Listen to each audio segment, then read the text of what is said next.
Hey guys, Dr. Gatskin. Here's our next installment in the Audible blog series. This one's called Mom, You've Got Four Eyeballs. Let's begin. Well, that's not something you hear every day, right?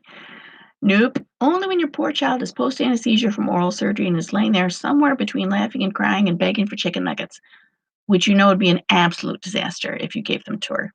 Sometimes you get lucky and they also start spouting about how much they love you and that you're the best mom ever, so it must be true, right?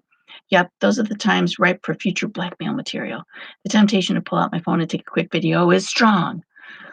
I just want a few minutes to save for later, maybe when all hope seems lost in the middle of a teenage argument devoid of reason. What harm could it do, right? Well, no harm except for your teenager vowing to never speak to you again. But how many times have you heard that one only to have them yelling at you about something else like moments later? Oh, yes, empty threats at best. We've all been there. So let's talk about anesthesia for a minute. So, anesthesia, somewhat of a magical and frightening creature at the same time.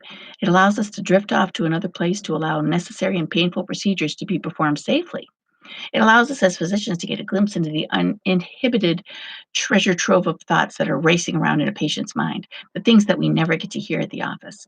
Sometimes these anesthesia ramblings help physicians with a diagnosis or help us uncover a stressful social situation for the patient that we didn't know about.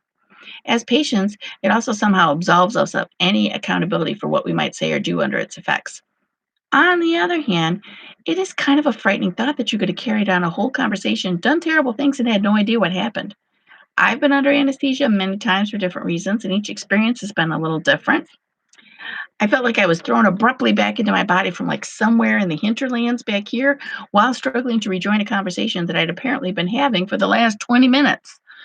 I woken up bawling my eyes out for no apparent reason. I woken up surrounded by staff members looking really somber, thinking that I must have been just diagnosed with something terminal, only to find out that they were just disappointed that I wasn't funnier under anesthesia that time. Apparently, I'm quite the cut up usually. I have to admit, I have heard some juicy tidbits over the years from patients that could fill a whole book of memoirs, and yet all their secrets remain safe with me. It's a code of ethics and honor, man. Sometimes I get lucky with patients and they say wonderful things about me and about the staff and how much they love me. And I have to admit, those are pretty great moments. I stand there thinking, okay, this is what they really think. Yes, I must have done something right. Woohoo! I already said that anesthesia was like truth serum, right?